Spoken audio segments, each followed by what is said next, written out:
Hello, fellow Rebel Capitals. Hope you're well. I'm back, or we're back, I should say. We've got Chris Irons in the house from, what's your Substack?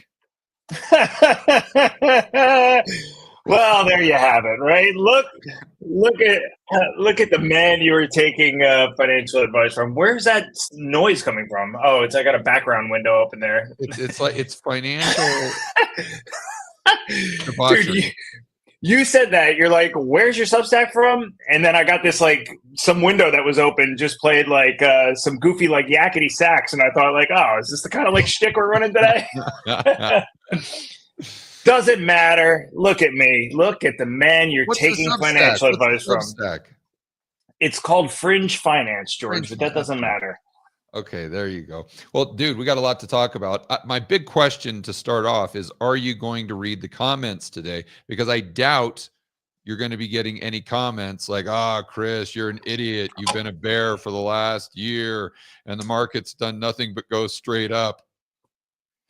I get them regardless, and it doesn't matter. I happen to have the comment window open, but I'm not paying great attention to it because I'm leaving after this. I'm going out after this, so I can't work myself up into a sweat.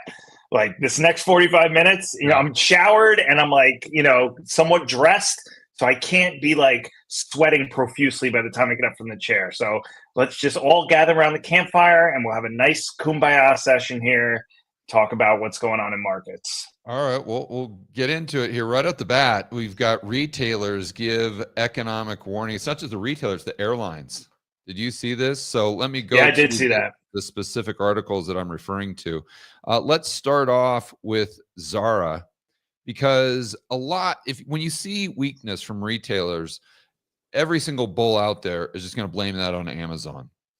Yeah, but I don't know that you can, and I get the argument. And I think it's a valid argument, but I don't think you can peg that on Zara, because Zara is unique in the sense that that's like a destination type of store where you've got right here, American Eagle comes out and does the exact same kind of warning about consumer slowdown, issues weak guidance. But I think Amazon could be more of a substitute for American Eagle than it would be for Zara. So when you see this, the Inditex, which owns Zara and a couple of retailers, they were down the other day 7.5%, and they're pointing to a sales slowdown. So the key talking points here: fourth quarter sales that met expectations, but then their guidance was a lot lower than the market expected. Right here, it follows a rare miss on sales and profit in third quarter. So then fourth quarter was up a little bit, but now for 2025, they're guiding a lot lower due to the fact that the consumer is very, very weak in, let's say, January, February. Now, I like this. Did they even say that, or are they blaming it on the stronger U.S. dollar? Because that's what I see. And again, back to our conversation about, and I wrote about this today actually on my blog, back to our conversation about if there's an excuse, people will use it. Here's one right here. Oh, stronger U.S. dollar. Like, can't just be people are out of money, right? Yeah, but let's think about this, because for those people who don't know, Zara, I guess, is a Spanish company. So you tell me, Chris, how a stronger U.S. dollar would actually hurt their sales in the United States. I don't know. That sounds like Los bullshit, if you ask me. My Spanish is mostly pre-industrial, so I'm not sure if I got that right. But yeah, I don't know. If they're importing items from Spain or Mexico or anywhere else, a stronger dollar is a positive, right? Exactly, because that gives the U.S. consumer more purchasing power relative to, let's say, the euro. I'm assuming that's what's happening here. So then they could lower their prices and they could sell more items. It reminds me of the headline I saw yesterday where CNBC was talking about how interest rates on the 10-year treasury yield were actually going up, and they blamed this because the probability of stagflation was decreasing. And I was like, stagflation decreasing. Yeah, so exactly. Rates would be going up. Wouldn't rates be? I don't get that. Nobody does, because it's totally nonsense. Just like this blaming it on the U.S. dollar, which actually should be a tailwind, not a headwind. Dude, you know what's crazy too is like the market and the economy have been so out of sync with each other. You know, this whole thing we've gone through the last 10 years, like good news is bad news is good news. Yeah. You know, the market's up on a bad jobs number, it's down on a great jobs number. Then every once in a while, the magnetic poles reverse and the market is down on a bad jobs number and good on an up job. It just means it's a free for all. So you want to say, look, there's somebody out there making a case for higher yields for stagflation. There's another person making a case for lower yields based on stagflation. I mean, it's just nobody knows which way is up at this point, which is what is really bizarre. So you can just rattle off some sort of drivel and expect that the average viewer will just take it as though, oh yeah, well, that makes sense. Because that's what I'm here for. Down. Exactly. Who else would take me seriously? This is the man you're listening to for his opinion on finance. You know, I should be in the jungle doing mushrooms somewhere. Yeah, I don't know. I'd give yourself a little bit more credit than that, because you're not sitting there saying how if inflation expectations are coming down, that means that that's why yields went up, or you're not the Zara guy coming out and saying the reason why U.S. sales were so low is because we had a stronger U.S. dollar. Basically, the inverse of economic reality. Well, people want to look. Here's one thing that we know nobody will do. You know, corporate CEOs, politicians, anybody in government, you know, anybody at the Fed. The one thing people don't do is they don't take accountability for their actions. Yeah, anywhere, ever. People won't call them out on it. Right. And so, you know, if there's an opportunity to blame it on the wind, or to blame it on, you know, the lack of wind, or to blame it on, you know, the jet stream, or, you know, the fucking manatees off the coast of Puerto Rico, you know, if there's anything to blame it on, they're going to blame it on that before they just say, hey, I'm not running the business that well, or, hey, the consumer is just feeling a little pressure and they don't have the discretionary income they did, because everybody's afraid that it's going to create this self-fulfilling prophecy. And, you know, I wrote about this today. I was talking, you know, the name of the piece that I wrote today was called No One's Going to Warn You.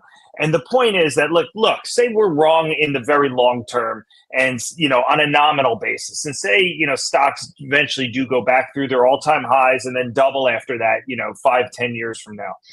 We know that, you know, there will be consequences to that elsewhere in the market. But all things being equal, like there are, you know, most of the time people from the Austrian school and people that are skeptical of MMT and generally like market cynics, most of the time we're swimming upstream, meaning the market's going up and we look like idiots because all we're doing is trying to kind of poke holes in why MMT doesn't work, or why, you know, the Fed's plan, you know, isn't working, you know, in the way that it works with the economy.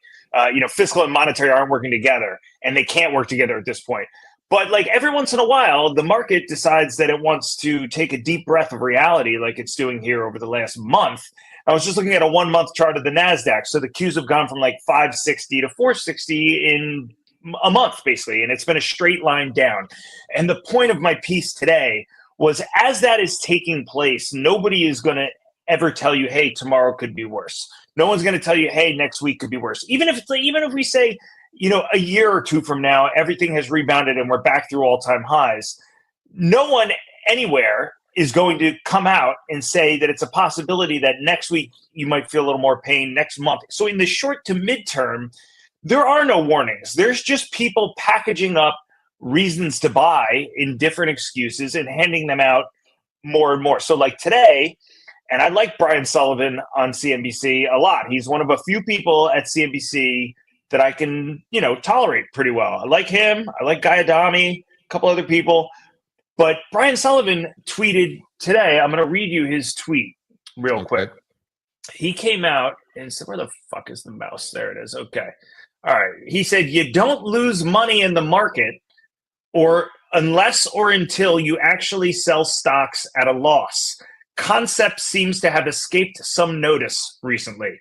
So he tweeted that out there, basically saying, you know, hey, you know, hang in there, right? And it's just like, first off, I don't know how appropriate that is for like a CNBC anchor to be tweeting that, but okay, fine. Let's put that aside. If I could have an opinion on finance, anybody can. But it also doesn't like account for like, what about like collateral? Like what about when people's collateral becomes devalued when things like move lower?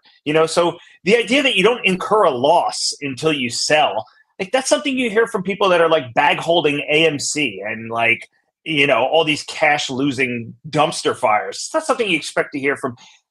What's the point, to put a bow on it? The point is like, for the last month, as the market has done nothing but go down, it's everybody else that's swimming upstream now. Nobody over the last month has said, hey, maybe this could get worse. I've tuned into financial news a couple of times over the last few weeks. And David Faber did a good job last week at some point trying to keep a little semblance of reality. But every guest that he had on was just making a case. Oh, Microsoft at 31 times earnings. Oh, NVIDIA at 35 times earnings. If you're thinking long term, this is the place to buy, And nobody's saying like, hey, this shit could get cut in half again from here before we even find some semblance of a bottom. So the point I tried to make in my piece today is to just keep in mind that no one's going to warn you, and from the short to midterm, unless and until we get to a point where there's complete capitulation and panic.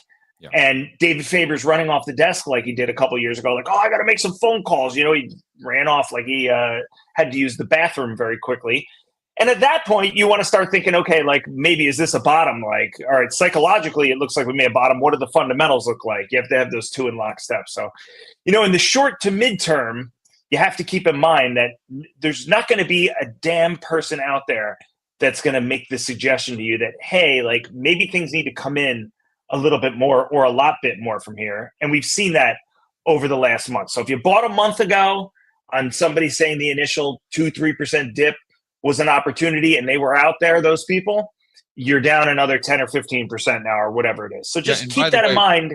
When there is that capitulation, and then now all of a sudden they're talking about how stocks will continue to go down forever, then that is the time to go in there and buy. And that's what we see in a bear market. I mean, that's exactly what we saw during the GFC, when Kramer came out, they know nothing. That's exactly what we saw, temporarily there during the cerveza sickness. But what I've noticed, the more I do this, is any one of these experts or analysts that they have in the mainstream media, their projection indefinitely into the future will always be whatever has happened over the last 2 weeks. And nobody talks about a situation like the potential for a situation like Japan to unfold where the market just trades sideways for 10 years. That's not, it's never happened to us, right? But that doesn't mean it can't happen. It doesn't mean the risk is zero. And so to just continue this narrative of the market, it always winds up going higher. Just keep an eye on it, whatever. Hey, if the S&P decides to go back to a mean price to earnings ratio, George, of let's just say 18, right, which is not deep value. 18 times earnings is like, probably average to above average. If the S&P decides... Chris, what did Europe get down to before they had their big run up over the last 2 months? I don't know. A bunch of the European nations are like down closer to 10. Some of them are under 10. Yeah. Give me 1 sec to finish this point, though. If the S&P trades to, let's say, 18 times earnings, which is not a deep value area. It's a average to like average aggressive kind of area. And it does that for 10 years, right? So the S&P trades at 18 times earnings for 10 years. If that situation were to play out, that means we drop 40 to 50% from here, and then we stay there. And that's not something that's impossible. Like it's not as though that can't happen, because when these countries like Argentina and fucking all these countries incur major fiscal issues, that's where their markets go. They go actually a lot lower, but they don't have the world reserve currency and they're not the United States. But it's not inconceivable that would happen. And so to talk as though here we are at 30 to 35 times earnings and everything's a buy because it's been down for a month, and we're in what I can only describe, and this is just to the best of my understanding, what I can only describe as a rock and a hard place between the amount of debt outstanding we have, the maturities, where interest rates are, and where inflation is. Trying to work the gas and the brake at the same time with all that shit, like I don't see an easily accessible exit that to me could justify these valuations, or as some of these people are suggesting, higher valuations and more earnings in the short to midterm at all, without some type of massive correction and just that's it, like just a massive like market correction. Yeah, I agree that there's downward potential, and the market still is overpriced. Not that it won't go back up, but if you're just looking at historic PEs, as far as the Fed being between a rock and a hard place with I mean, what you're implying there is they're going to need to come in and do QE, or they're need fiscal or whatever it is, and they're not going to be able to do that because rates at the long end of the curve are going to go up because there's no demand for treasuries, because that's going to create consumer price inflation, and no one's going to want to hold a 10-year treasury if it's only yielding 4%, which is where the government needs it to fund their deficits, but yet the CPI is running at 6 or 7% because of all the quote unquote money printing from the Fed. That's where I completely disagree. Completely and fully disagree, because I don't see any evidence whatsoever that deficits actually have some sort of correlation with the CPI. Same thing with the Fed's balance sheet. And then I don't see any evidence that the Fed would even need to do quantitative easing, because what that implies is that right now we're right on the brink, let's say, of the treasury market just completely rejecting any new issuance because they're just fed up with it, and there's no demand from China, whatever narrative you want to have. But if that's the case, I can assure you the 10-year will not be trading under Fed funds. So I'm not saying that we can't get there in the future, but right now there is no risk of that whatsoever. Because, and if you don't have to take my word on it, just take the Treasury's word on it. Because at the end of the day, the Treasury market those are the buyers and sellers. And right now, the buyers are saying there's not enough treasuries.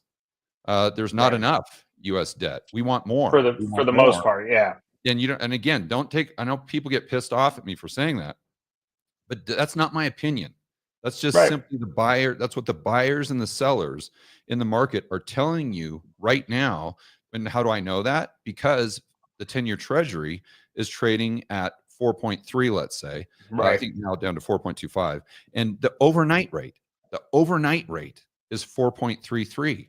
So if we were seeing these, this red flag, or if we were getting close to a tipping point where, holy crap, we're not going to be able to fund our debts, the interest payments are $1 trillion. They're more than the defense budget, and all these foreigners are going to, are seeing that, they're waking up to that, and therefore they're dumping treasuries, and the Fed's going to have to come in and do, let's just say, yield curve control.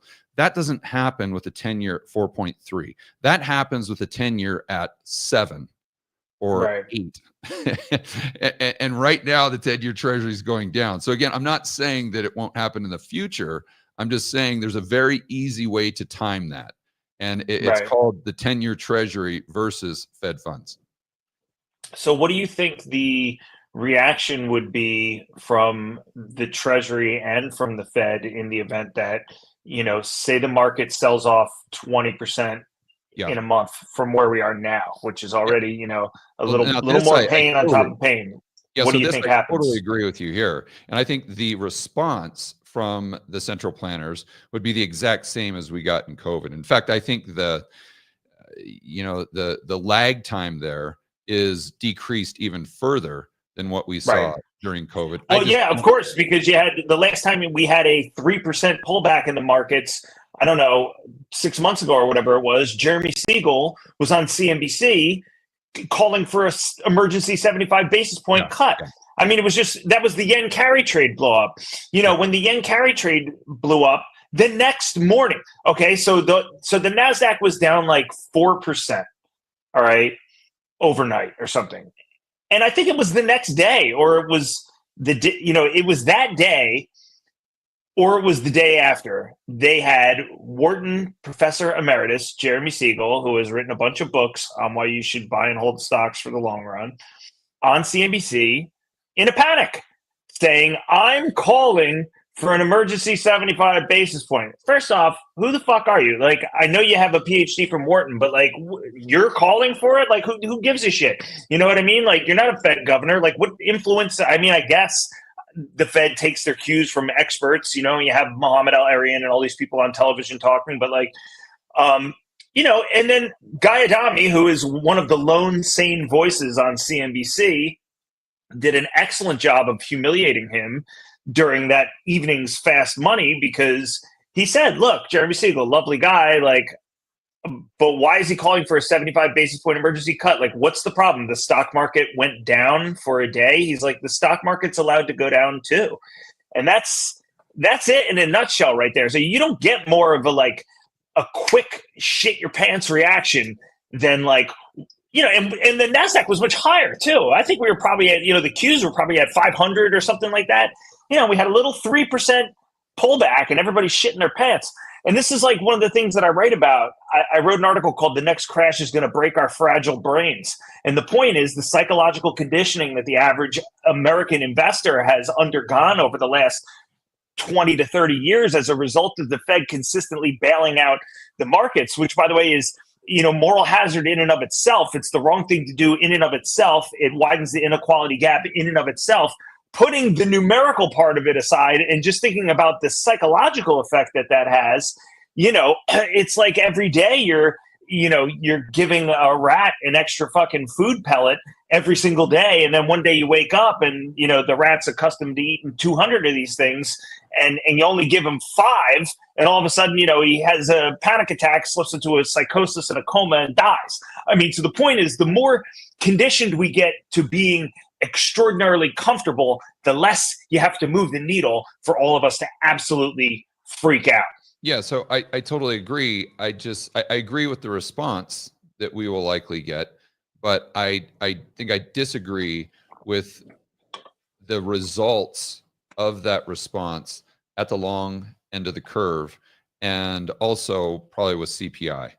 Understanding, you know, that CPI kind of understates inflation. I do not think that in that scenario, you know, they're issuing a lot more treasuries, let's say, the deficits go up and therefore the long end of the curve starts puking. I think it would do the opposite. I think interest rates across the entire curve would go a lot lower. You know, the Fed would go down to 0, but the 10-year doesn't go to 8. You know, the 10-year goes down to 1.5 and you're getting the CPI sub 2% again, because even in the 1970s, I think we discussed this last time, if you look at, you know, the quote unquote inflationary decade and you look at the recessions that we had, 74, 75, and then into the 1980s, once you get that unemployment spike that you always seem to get in a recession, the next 2 or 3 years are disinflationary, meaning that the CPI goes down. Now it's still above 0. I'm not saying that there's deflation, but we go from, let's just say 10% down growth to slows 4% or something like that. So if our starting point today is, let's say, 2.8 and we go into a recession, that most likely means that the CPI is heading closer to 0. It's not a reacceleration of inflation. And if that's what happens, inflation expectations go down, that means the 10-year is trading, like I said, at 1.5 or 2%. It's not trading at 7 or 8 or whatever it is, regardless of how much supply Besant is adding to the treasury market itself. Yeah, and I'm just kind of wondering, you know, how he rolls out some of the maturities with rates this high, you know, because isn't there like $7 trillion in like relatively near-term maturities? Yeah, but I don't even think that matters. Like I honestly, the bottom line is I don't think supply matters.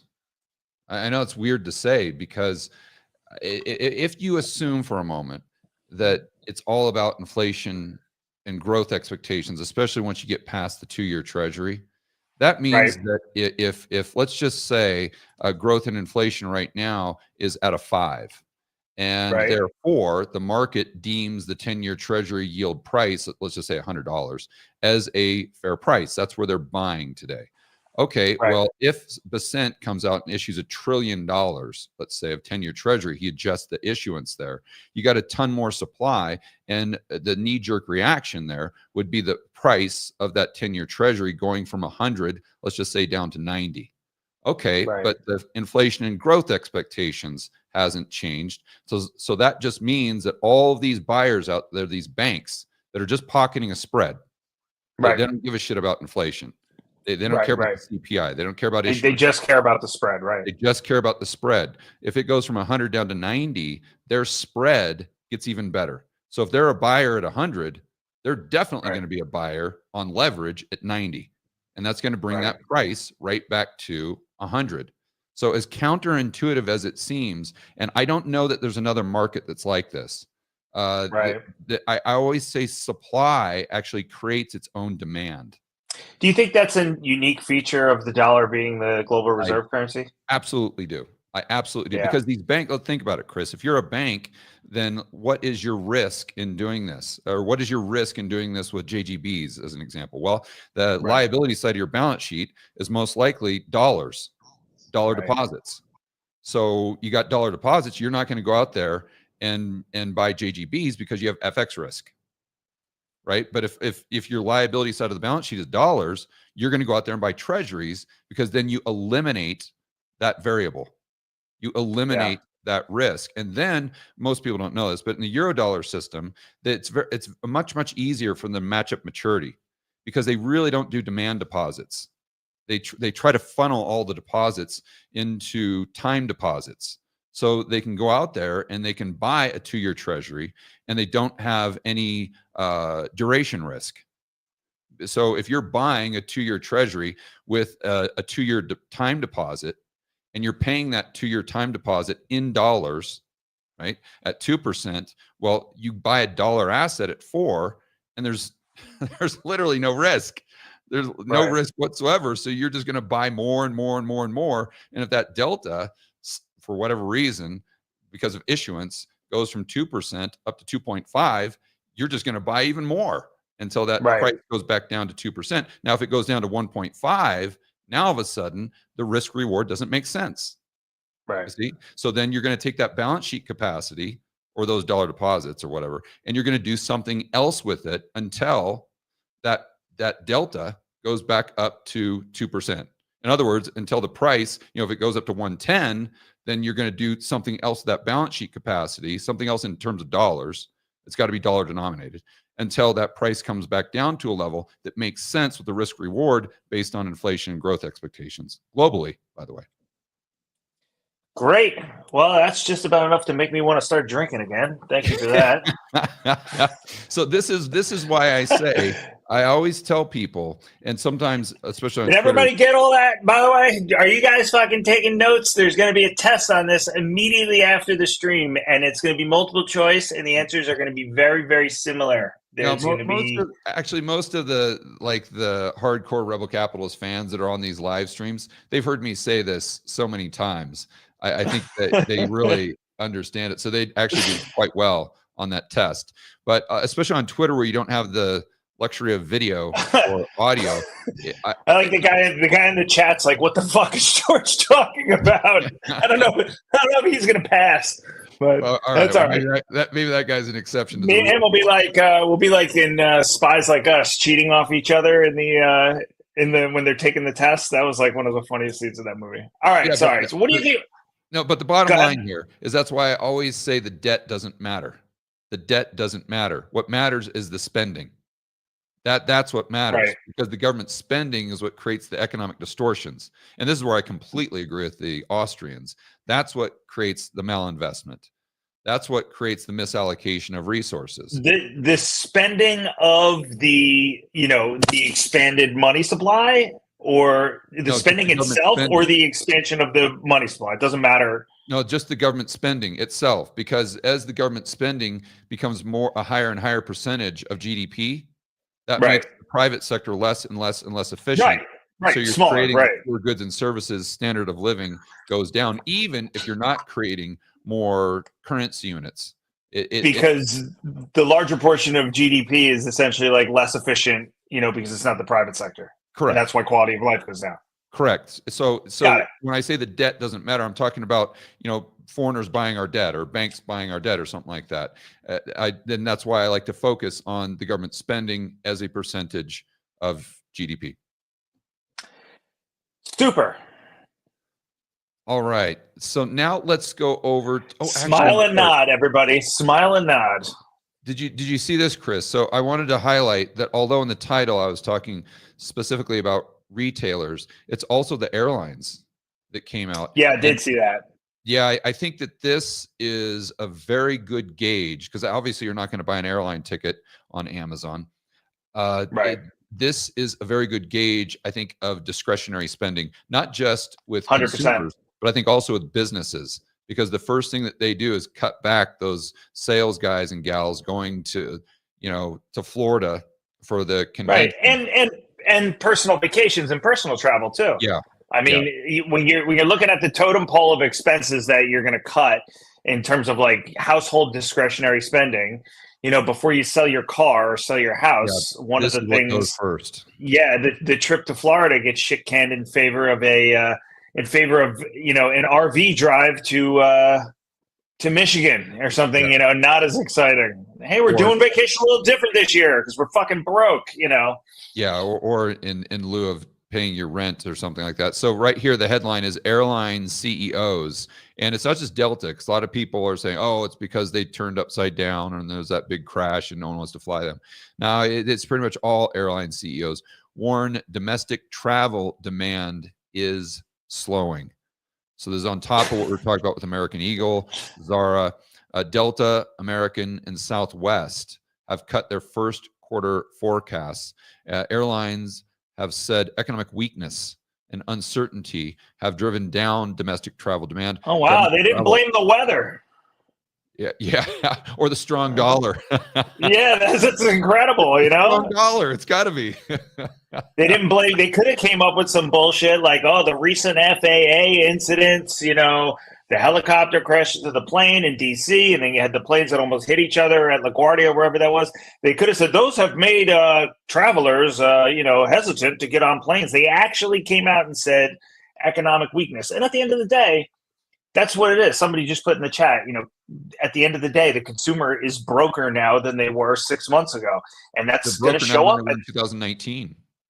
Yeah, that's going to show up in Target. That's going to show up in airlines, and it's going to show up in 90-day credit card delinquencies, 60-day credit card delinquencies. So just that data will tell the tale. Although I know you're now trying to give them the benefit of the doubt, I will say I did hear the Delta guy blame part of it on the California fires. Oh, did he? Oh, yeah. Yeah. Sorry to burst your bubble. That's okay. I mean, there's always got to be something, right? When the government or whoever throws out a nugget for everybody to cling to, that's what I'm trying to figure out. What the hell I was reading this morning. I got to look at it. I wrote about it today. And here, look at this, Chris. Just oh man, we should have read the article before you commented. Right here, I think this is one of the CEOs said is an excuse, referring to the deadly collision of one of its regional jets and the Army. There you go. Yeah. Bingo. Weaker than initially expected. I just called that. Look, am I what am I, the most prescient person in the world? No, I just happen to know how people bullshit. Pick a current event and use it as an excuse. So, I mean, another thing that may be part of it may be attributable to that, but the fact that the average American is running out of money, whether you like it or not, is eventually going to become evident, and people are just going to say, "Hey, those dreaded bad words, George. We're in the middle of an economic slowdown." Yeah. People. It's like you're telling people the asteroid is going to hit tomorrow, and it's not some part, natural part of an actual economic cycle. Hey, there's booms and busts. The CNBC types are going to come back. Let's just say that, and we don't know. We might not have a recession. Who knows? We're trying to look at all the data, and it is true that the data is becoming a little bit weaker. But we could, pull this out, and we could go right back to the quote unquote. Who's saying that? Well, I'm just saying it's a possibility. And so if let's just assume. What kind of a possibility is that? Now that the snowball is rolling down the hill, without Fed intervention, without printing new money, what are the odds of us not slipping into a recession with cutting government jobs and you want me to make the argument rates, for not going into recession? Because I can do that. With rates where they are, yep. What's the argument for no economic slowdown? I would say that the reason why we have an economic slowdown right now, or the major reason why, is because of all the uncertainty with what Trump's economic proposals are. And I'm not saying, they're good or bad or whatever, but the bottom line, it's creating a lot of uncertainty with businesses, with consumers, and with the stock market. When the consumer, you combine the uncertainty with the stock market. You don't think people are just out of money? You think the average consumer is not flying on Delta because they don't know what Trump's tariff policy is going to be? Well, I'm saying overall, because what happens is that uncertainty leads to the stock market coming down. That's going to impact the consumer from a psychological standpoint because of let's just call it the psychological wealth effect, right? So they're cutting back. They're waiting to see how this plays out. Their 401k is down, let's say 20%, because they're so heavily overweight NVIDIA. And then you've got all of the corporations that are importing their input costs from Canada, Mexico, China, and they don't know what the hell to do. So sure, you're front loading that, but you've got all this uncertainty that leads to less aggregate demand. And therefore, once these tariffs kind of play out and then we come to the other side, because Trump is really just using these as a negotiating tool. Deep down, he knows, and he's got people around him that are smart enough to know that this isn't a good economic policy. And so when we come out of this, let's say in 4 or 5, 6 months, then you're going to have the stock market come everybody will be whistling Dixie, right? Going to go back up, and this is a huge buying opportunity. That's how I would argue it if that was my position. I get that. And the argument is basically that the uncertainty around his tariffs is like the fuse that has kind of lit this sell-off. And as the sell-off, cascades, that, the price of people's assets go lower, they have less leverage, and they feel like you're saying broker because they're watching their 401k go lower. And so they're tightening the belt. So your argument is essentially that was like the fuse that has lit some type of psychological, doubt in people's head that's causing them to spend less. I think that people are just fucking tapped out. And I think you might actually you might actually be right. Well, I think you might actually be right that wait. I want to be clear to the audience that that's not George Gammon's argument. I said if I that's what it sounded like. That, then that's how I would. If we were debating back and forth and you said, George, you have to take this position, that's how I would enter the debate. Well, then you'd be a perfect CNBC guest because that's all you hear. I mean, I just heard somebody say that the other day that people are worried about Trump's economic policies. It's also people are taking out their wallets and opening them and watching dust and moths fly out of it. That's also a problem, Let me pay for the airline ticket. What do I have here? I have a button and some lint. Can I get a first class upgrade with that? No, you can't. You can't even get a fucking Domino's pizza with that. So yeah, no, I get it. And actually, I think you make some good points because I do think that the uncertainty around what he's doing right now, which his economic policy, I'd like to give him credit and say he's playing 3D chess by just overshooting the mark and going crazy and then dialing it back a little bit eventually and then, proclaiming a bigger victory than most people would from negotiating from the bottom up. But really his economic policy is 50% one day, 200% the next day, 50% the next day. There's been a couple days where he's announced tariffs in the morning and then by noon said he's not doing them anymore. And, it hasn't been evident whether or not he's actually getting wins from this. So I'm not talking shit about it. I'm just saying it's volatile, right? So I do think that to your point, your devil's advocate point, I do think that kind of has lit the fuse a little bit. But at the end of the day, I think the COVID fucking money has run out. The fucking gravy train is over. It's been so fun to watch all these NGOs. The amount of money that has been pissed away on these NGOs is astonishing. You think if you give, I saw the other day, somebody gave Stacey Abrams $2 billion to outfit people's homes with refrigerators. First off, what? Okay, every refrigerator I've ever had, I've paid for. So what the fuck is that? That's number one. Number two, when you think about the sum of $2 billion, Okay. And then you think about these NGOs where every one of them, just because they're like nonprofits doesn't mean anything. Every one of them has a board and every one of them has executives and they all take a salary and there's a lot of money flying around. And you don't need to misappropriate 50% of $2 billion to make a pretty penny on waste. You only need to misappropriate 1% of, $2 billion, which is like 2 million or 20 million or something, like, to just, so the amount of like that whole gravy train has stopped. The free money from COVID has stopped. The cost of everybody's debt, which is at record levels, has gone up.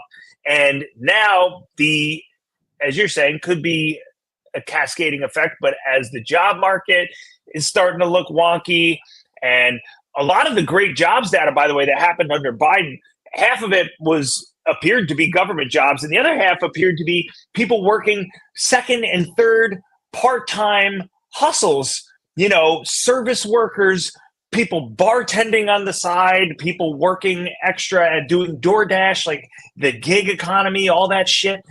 And so I think that's all going to come crumbling down. And I think we've gone as far as we can go with the liquidity that we've gotten. I know I'm late. I've been saying this for 2.5 years, and I've been wrong the whole time. But I feel like you look at the personal savings levels and you look at the credit card debt and, something like unsecured loans. I think we've gone as far as this gravy train is going to take us. And so whether talks, uncertainty and volatility about tariffs started this or not, I think we're in the same place, right? Which is SOL. Yeah, I did a whiteboard video today that'll come out tomorrow on are the Trump tariffs causing a recession? Because that's the narrative that you hear in the mainstream media. And the conclusion of the video is no. It's just they're not, although I'm no fan of tariffs from an economic standpoint, they're not what caused the recession. We likely would have had the recession. They're just going to make the economy, I think, a little bit worse, or maybe a lot worse than it otherwise would have been over the short to midterm. Now, you can argue that tariffs long-term are fantastic and we're going to have all these high-paying jobs. It's not what I'm talking about. Let's talk about the short and midterm, that it's not causing the recession or whatever economy we have, but it is going to make it worse than it otherwise would have been. For the very least, the uncertainty that you're referring to, where people just freeze up. They just, okay, I don't know what's going to happen. A confused mind always says no, like my good friend Lynette Zhang always says. So it's just, it goes back to what we were talking about the other day with all this volatility in 2025. From what I can see right now, it's likely going to continue. But I think it's really, if you look at kind of a chart, if you just drew a chart just to create a visual, and you had prices go way up above, so incomes are going up, nominal incomes definitely going up. Right. And then you get inflation going up even faster, but then you had the stimmies that bridged the gap, right? And then you get to a point where that gap gets wider and wider. The stimmies come down and down and down to where they're gone, but then you have the credit cards. So then the credit cards are bridging that gap until a point where, everyone's hoping that once my credit card is I've hit my limit, then my income will just magically go back up to price levels.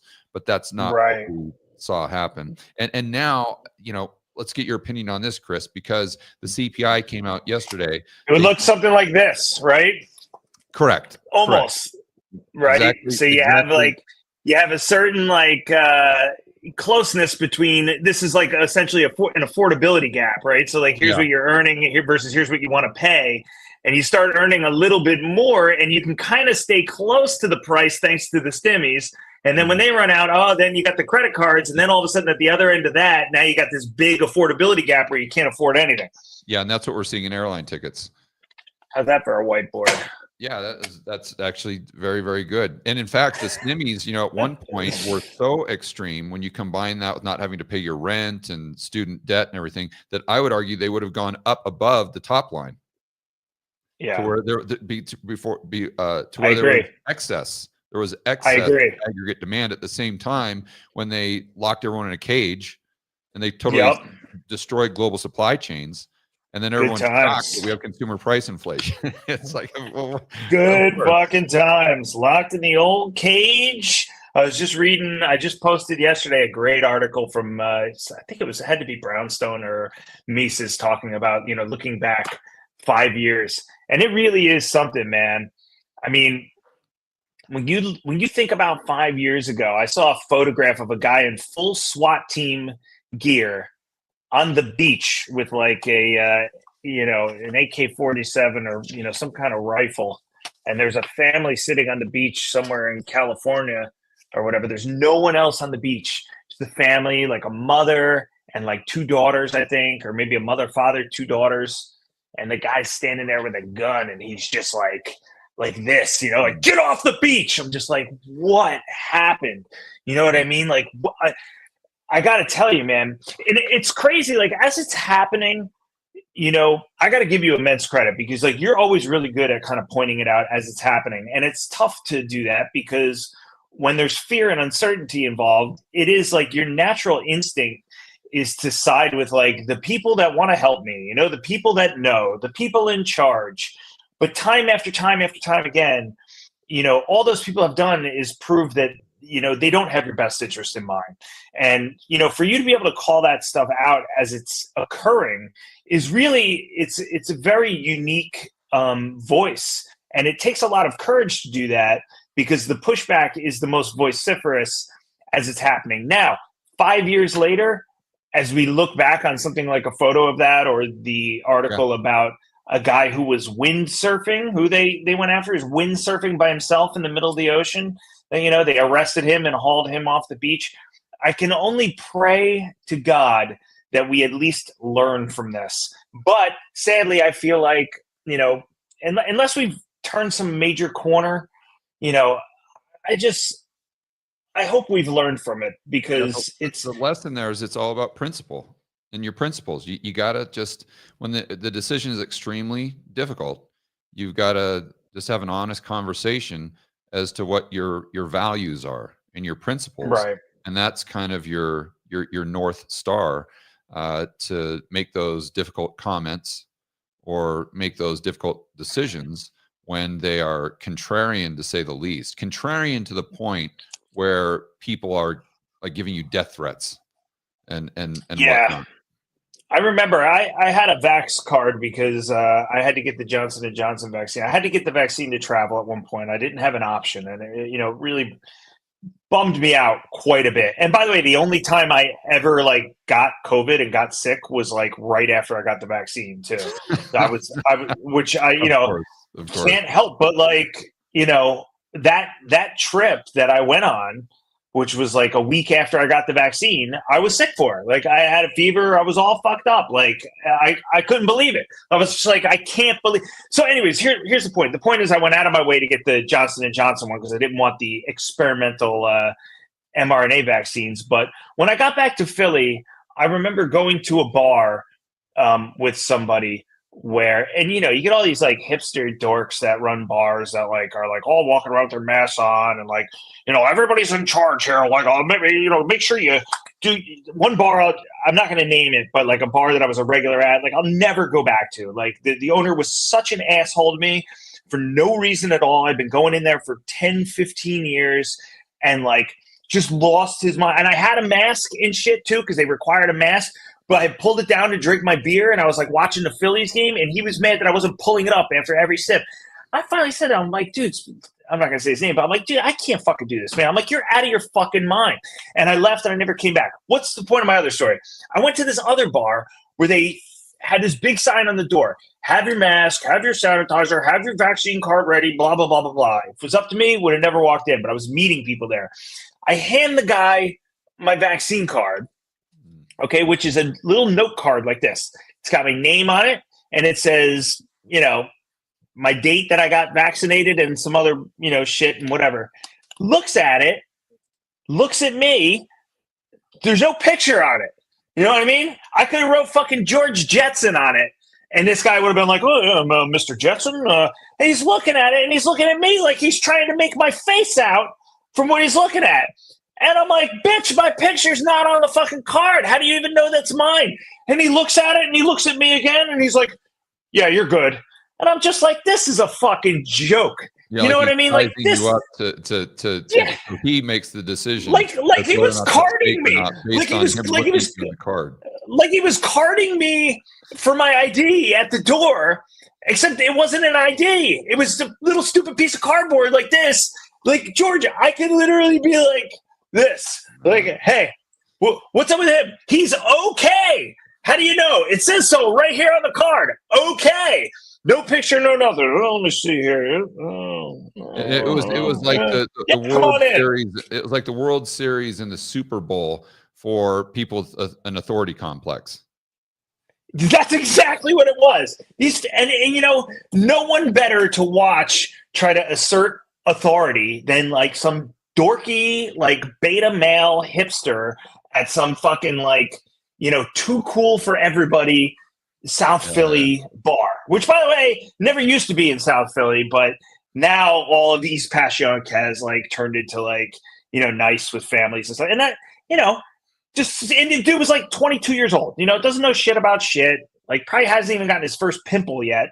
And he's going to be, it's like the most power he's ever had in his life. Plus, he's not even asserting it from a place of confidence. He's asserting it from being scared shitless, which is probably what's interrupting his thought process from having the very big brain realization that there's no way I can confirm this name on this card as this person standing in front of me. Yeah, I had a similar experience. I was going to the airport in Puerto Rico just the other day, coming back from St. Bart's, where the ID or the passport that I gave the gal, you know, before you go into the security there, they match it up with the ticket. And I'm not smiling in the picture. Like I'm stone faced, like not smiling at all. And so she does the same thing. She looks at my picture. She looks at me. She looks at the picture. She looks at me. And then she tells me and like basically barks at me, you know, smile. And I'm thinking, why do you want me to smile? Because, you know, normally that'd be like, oh, so I can tell you are your picture because you're smiling in your picture, but I'm not smiling in the picture. And then it just dawns on you that it has nothing to do with that. She just wants to, you know, pull out just an idiot 40 card. Yeah. Yeah. That's it. Just a moron. Just a moron thinking they're doing something, thinking they're helping, and thus, really, George, they're not. It's all ego.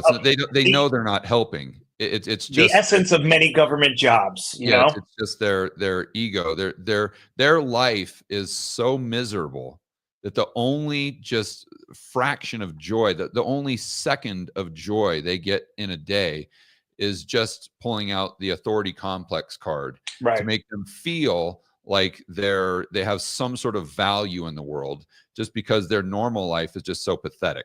I mean that's well, it's like the TSA. And by the way, I have great respect for people that work, you know, in law enforcement, etc. There's a level though. Let's not conflate the two. There's a level of speech that is going to be inefficient when you're manning the lines.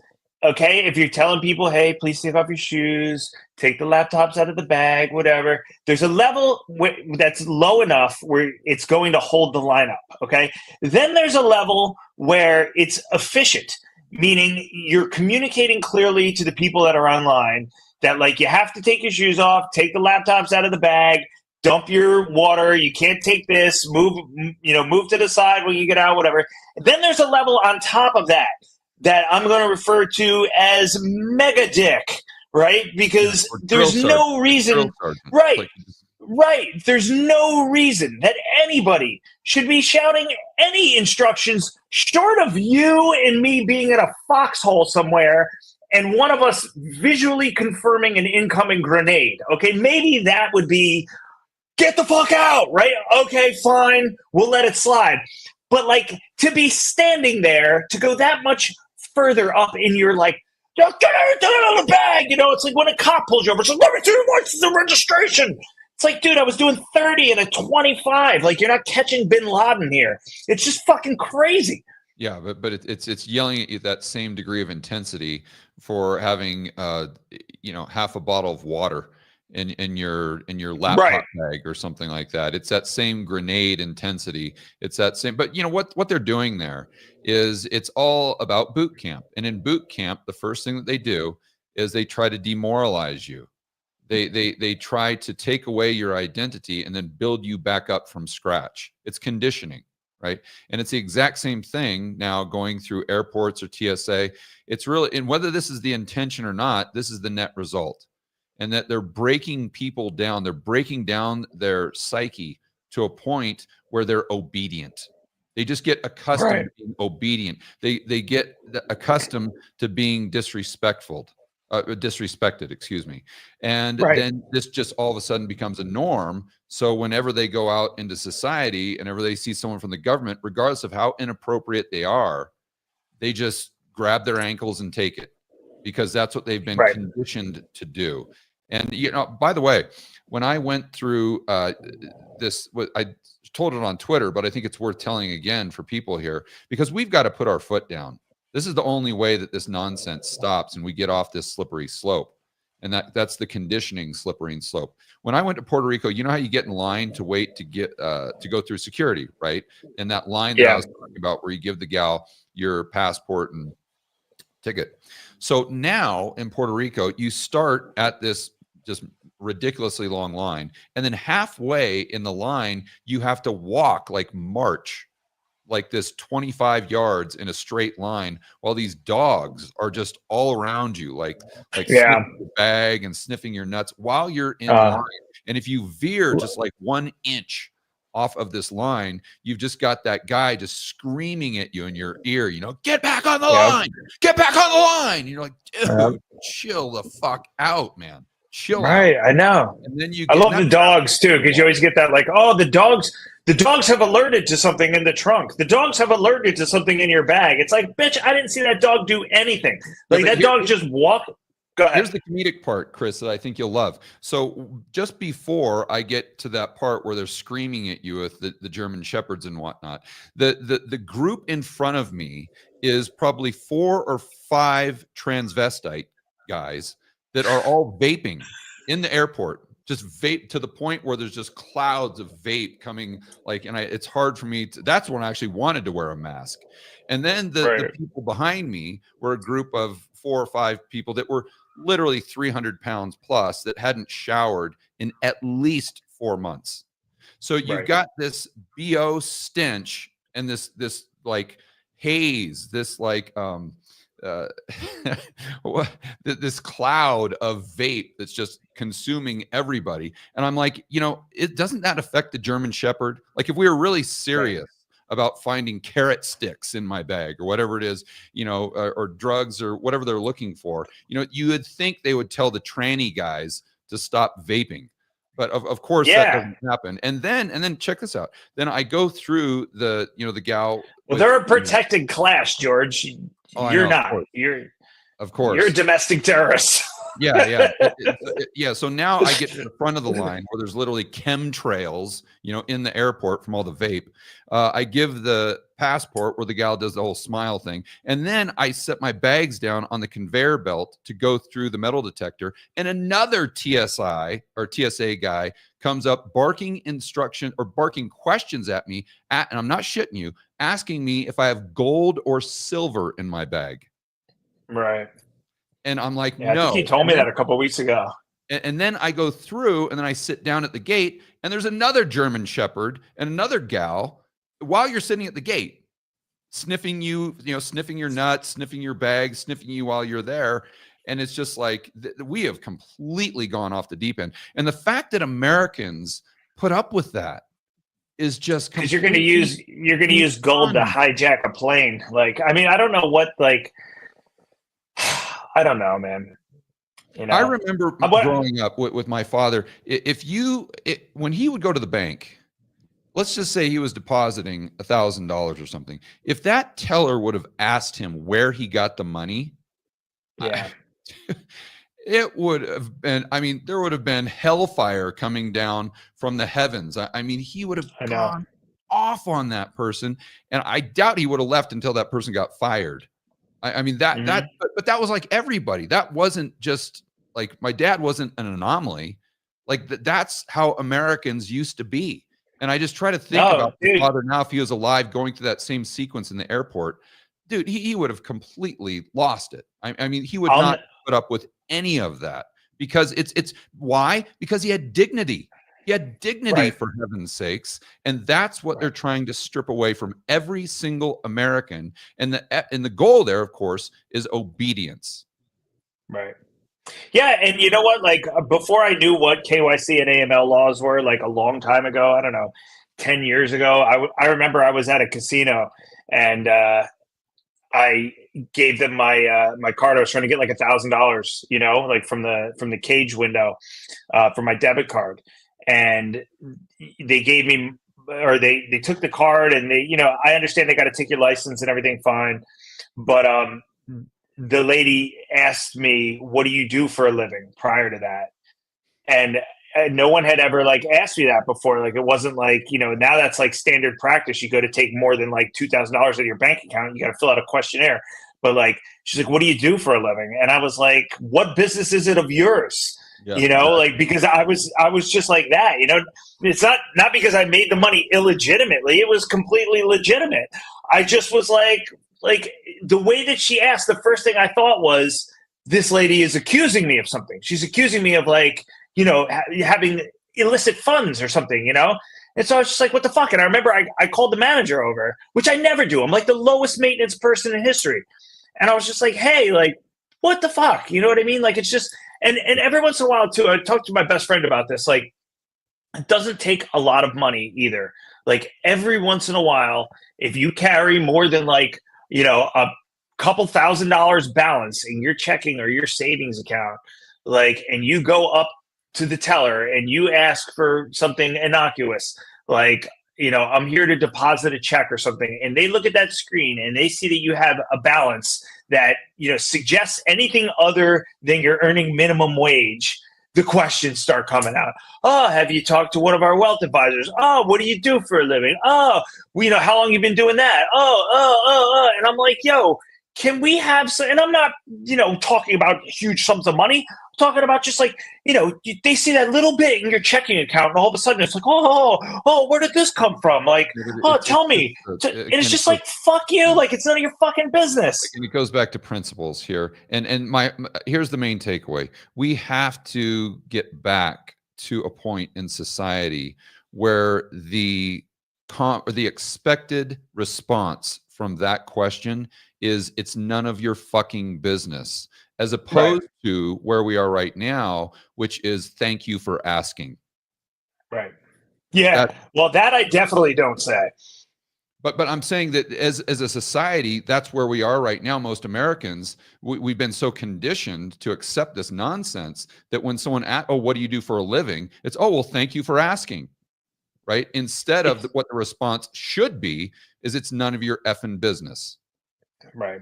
It's so intrusive. And again, this is coming from a guy who has fucking never broken a law, who is, you know, a hardworking, law-abiding citizen with nothing to hide. And I got to tell you, it's intrusive. Like, it's intrusive. You feel it. Like, it makes my skin crawl when stuff like that. Even just like driving around, you look at those things on the highway that, you know, are reading your Easy Pass as you shoot under them, regardless of whether or not you're paying a toll. They have these like big like monitors that hang out over the highway in certain places. Like, hey man, everybody knows where you are at all times. They know. This is why I say it's so stupid. Like, people that try to be tax cheats. Like, how fucking dumb do you have to be? Like it or not, and this is, again, like you're saying, the desired result. Like, the government knows. They know how much money you're making. They know where the fucking funds are coming in and out of. You know what I mean? Like, they just, like, you know, they hit the banks with fines if the banks don't turn over. You know, I can't imagine how many of those suspicious activity reports FinCEN gets, like, on a daily basis, because I feel like the banks have to be filling them out every time somebody buys a pack of gum using their debit card. Like, it's just crazy. So to think that you're going to be able to cheat the system somehow is just, it's insane at this point, if you ask me. But it does, you can feel it. It is obtrusive, like those types of things. And I don't know if that comes from me being, you know, paranoid, or if it comes from me being old school, or what, but certainly I know what you're talking about. Dignity and pride, and maybe that's it. Yep. When it comes to what's completely inappropriate from someone that is working for you when you are the customer. And let's not forget who pays TSA's wages, right? Let's not forget who pays the bank teller wages. That would be you. So anyway, let's get back to it here, because this stuff just is going to really irritate me. So the markets today, guys, just as a recap, we've got the Dow down 537 points, the S&P down 77. Now, what's interesting about the S&P is we just ticked into official. What do they call it? It's not a bear market, but they call it correction territory. Correction territory. There, thank you. And then the Nasdaq. I mean, look at this chart. I was going over this yesterday, but look at the 1 month. Goodness gracious! I mean, that's now all of a sudden we're all the way back to where we were. Call it last summer, but yet we've had in reality. Look at the 1 month. Probably 5 or 6%.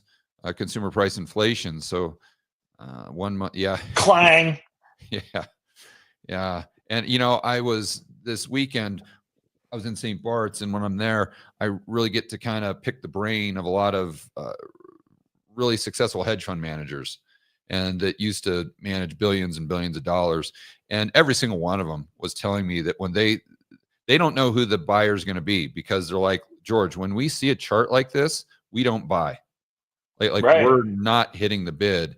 When we see lower highs and lower lows, that's a trend. And we're not catching a falling knife. And they're like, we need to see a reversal, and we need to see higher highs and higher lows. And I'm like, okay, well, if the money managers aren't putting in the bid, who is? And they're like, the only person, the only group that can change this is passive. In other words, retail. And so then you've got to look at it through that lens, and not look at it through the lens of, oh, things are getting cheap, because retail really doesn't make decisions on that. It's more so, when does retail have enough money, disposable savings, to go ahead and put back into those passive funds? So $1 in and $1 buy, to create the chart that is going to incentivize the discretionary investors, the hedge fund guys, let's say, to come in and buy, because they see that reversal pattern. So it's the market dynamics are extremely unique now, that you've got 95% of the outstanding capital, let's say, in passive as opposed to discretionary. I like how they got that headline up there. S&P 500 futures tick higher after benchmark closes in correction. Okay, first off, it's 6:12 here, which means COMEX has been open for fucking 12 minutes.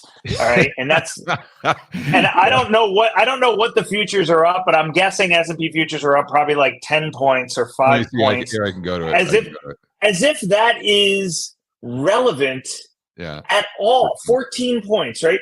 As if that is like the headline should be benchmark closes in correction territory. The cash session just ended an hour ago. To think that there's any kind of liquidity or any reason to report on what's going on in the futures market right now, unless it's a 2% or move up or down, to think that that is some type of breaking news that anybody needs anywhere,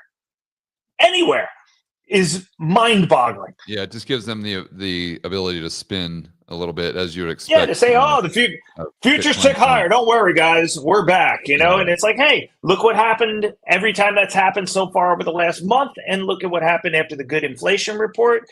You know, the market was bid up, the futures were way up on that. And what happened after the cash open? It sold way off.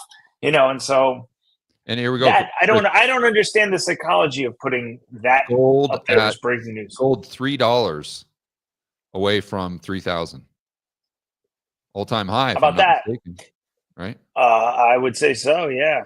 Yeah, all-time high. In fact, look at that. So this is actually an example of how's that for a chart? Where you have it going up, and now you have it breaking out of its, let's just say, resistance. And I'm not a technician, but I know that is the example of a really good-looking chart right there, as opposed to what we saw with the Nasdaq.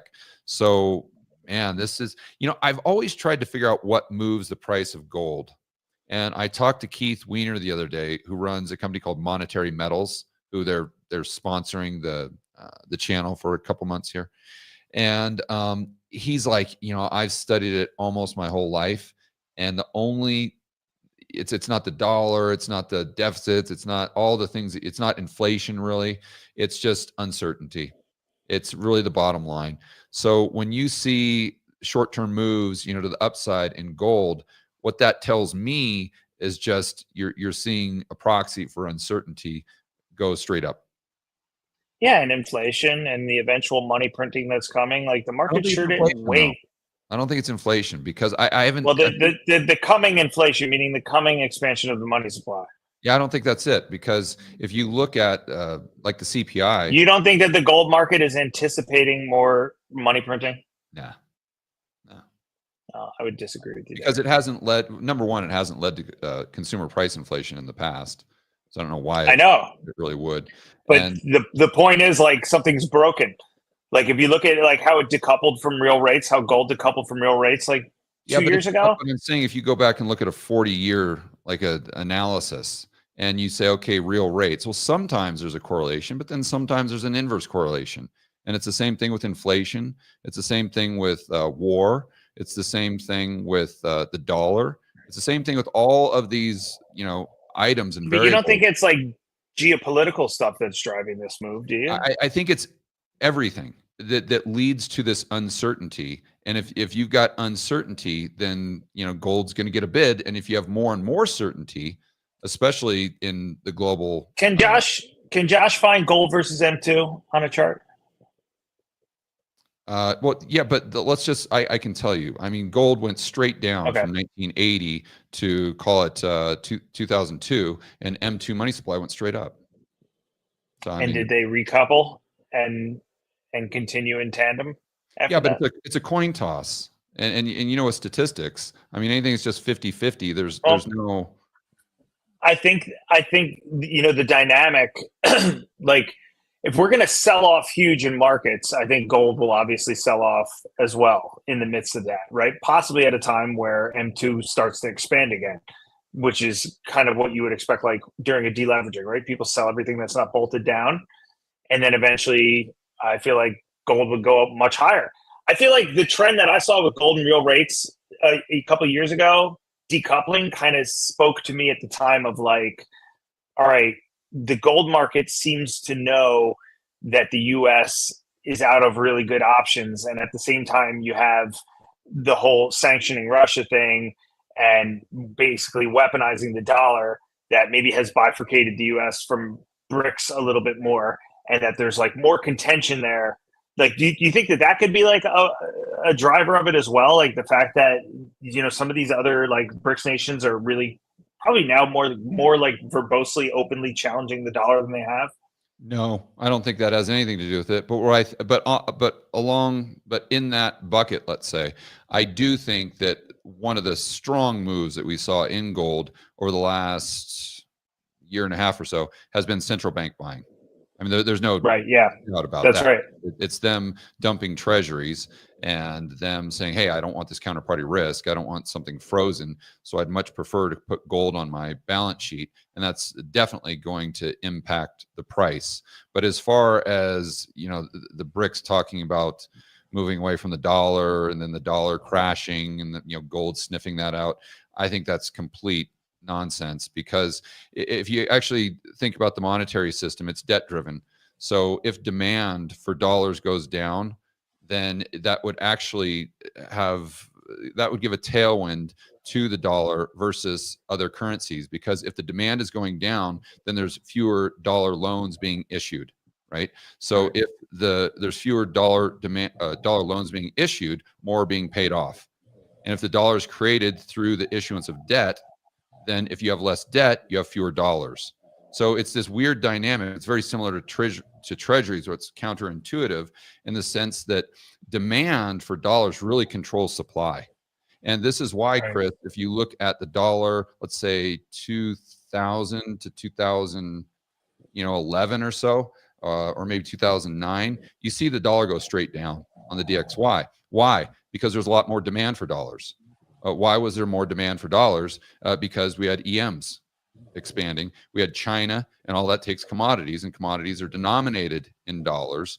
Therefore, you have these banks more than happy to create more and more and more supply And because you have all this economic activity, you have velocity increase, which takes the dollar down to, let's say, 70 or so on the DXY. Yeah, and I've heard you make like that argument in the past, and I don't know. Yeah, it makes sense. Like it makes sense to me. I just don't know if you're right or not. I don't know if I'm right or not either. If we paid off all the dollar debt tomorrow, there would be no more dollars. Right. There's no more dollars other than just, the Fed's balance sheet. I'm talking about outside of the United States. Let's say there's $75 trillion, right, on balance sheet. Do you look at like the S&P and the Dow price in gold or no? Ever? No, I don't. Not really, because I don't know. I don't know the value. Gold is not money, especially using the classical definition where money is a medium of exchange. Gold is not. I would challenge anyone to use gold as a medium of exchange. And if you think it's going to work, just watch my trip to Argentina. What about silver? No, it's not a medium of exchange. No one's going to accept silver unless you know the guy, right? But no one is going. You can't go to and buy that airline ticket with silver. You're not going to be. So you run a fruit stand where you're selling $30 bags of watermelon fruit on the side of the road, and somebody offers you an ounce of silver and you don't take it? Yeah, I might, but that doesn't mean that you can use it in your daily life as a medium of exchange. I would challenge anyone to go a week and try to pay every single one of your expenses using gold. Right. It ain't going to happen. But and that's not disparaging gold. It's not a medium of exchange. it's just not, right? So right. I don't know, I guess I could compare like oil versus the S&P. That kind of makes sense, but I just because you can pay your bills in oil. Value from that. You won't take my gold. Take this barrel of oil. Yeah, I wouldn't take that. I'm not saying that oil is. What are you doing? I'm just paying the electricity bill. The barrel of oil. Yeah, it's so.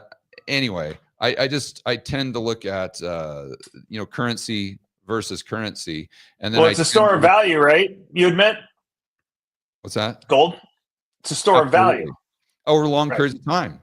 But what's interesting, Chris, and just to be clear, I think everyone should own gold. In fact, with my model portfolios with Rebel Capital Life, that's the very first thing I buy is gold because it's out of the system and has no counterparty risk.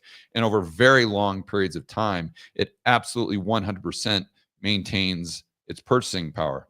But if you look at decades, it like as an example from 1980 to 2000, I mean it went straight down. And another thing that if you look at it, but I mean it went from 30 to like 1,000, and then it went down to 300. Yeah, but I mean adjust for inflation. Oh, I mean you're taking a small cross section there. It just overshot the mark. It's a cross section of 20 years. Right. Like I get it if we're talking about a couple months or even a couple years, but that's why I said over long periods of time, it absolutely maintains its purchasing power. But there's some decades, literally decades that go by where it does not. It absolutely does not. And another thing too that I'll mention that I very few gold people I ever hear talk about this, because usually the gold people, rightfully so, talk about how the CPI is understated, right? It's understated. But if you look at a chart of the price of gold in real terms, is obviously a nominal chart. If you look at it in real terms, you'll see that we're at an all-time high, I think now in real terms, but just barely. Right.